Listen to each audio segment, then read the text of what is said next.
Welcome to Tea Time, the only video game show that answers the questions no one cared enough to ask. This week's show is brought to you by Halloween costumes, and thanks to PlayStation VR, I get to dress as either Geordi LaForge or one half of Daft Punk. But speaking of Halloween, I'm legally obligated to make this episode about horror. It's this whole thing Bill Clinton signed into office, you don't need to worry about it. But I want to talk about a subgenre that some people say ruined the whole thing, and that's action horror games. So the question is... Now obviously getting scared is very subjective. Some people like the latest jump scare montage like the Bye Bye Man, and those of us who aren't cheap like something a little more refined like The Witch. Full disclosure, I've watched and enjoyed all 7 Saw movies, so I'm definitely no better than anyone else. But the thing about action horror is that it can feel cheap. Part of what makes games scary is constriction. Limited ammo, limited health, things like that. When you're just ramboing through a crowd of zombies, you don't feel like a victim, you almost feel like the villain.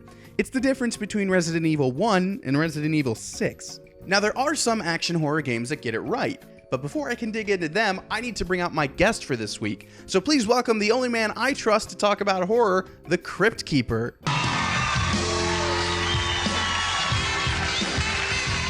You know, Crypty, I think you're the first non-human we've ever had on the show. How's that make you feel? It's me, the Crypt Keeper. Yeah, we got that. I already introduced you. Anyways, we're going to talk about 3 very different games now.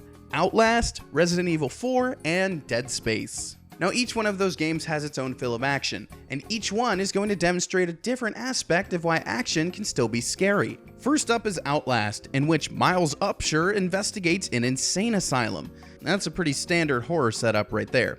But for as much time as you spend tiptoeing around the place, you spend just as much running for your life. Those chase scenes are pretty scary. Now, obviously you don't want to get caught, but there's a deeper psychology at work there. Think about dreams of being chased. It's one of the most common nightmares you can have. A chase usually means you're avoiding something in your life. But think about that in the context of a horror game. Maybe you don't want to open that door. Maybe you don't want to keep going deeper into the asylum. And sometimes the thing you dread runs right at you. You know, it's a real shame Miles never got to send that tape to the local news. They could have put it in between Wheel of Misfortune and the newly dead game. That was a pretty good one, Crypty.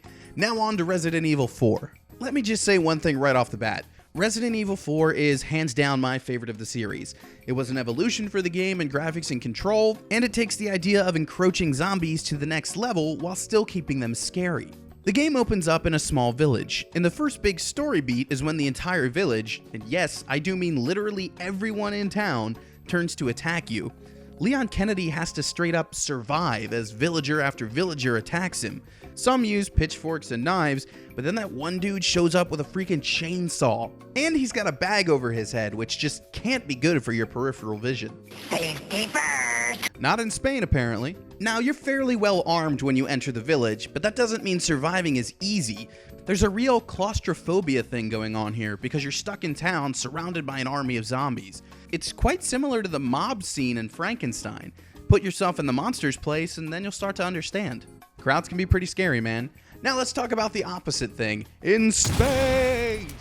Dead Space may have jumped the alien shark in some later entries, but the first game is very highly regarded. But it's still a game about shooting zombie aliens, or necromorphs as they like to be called nowadays. So how can a game about shooting monsters still be scary? Didn't I say earlier that being well armed kind of defeats the point? Well, see, the thing about Dead Space is that you can't just shoot the necromorphs willy-nilly. You have to strategically dismember them. In pieces, that is. See, Crypty gets it. The necromorphs will come after you until they physically can't. That means you have to sever their heads so their nervous system dies, chop off their arms so they can't attack, or cut off their legs so they can't get to you. And aiming with precision isn't easy with aliens in your face. Think of all those horror movie scenes where a character has to start a car or unlock a door. They fumble with their keys more than that dumb blanket lady in the Snuggie commercial. And that stress, when you need to be strategic, is scary. Well, I think that about wraps it up. Crypty, anything to add before we send you back to the Playboy Mansion? See you next time. I guess you're raring to go then. Give it up for the Crypt Keeper, everybody.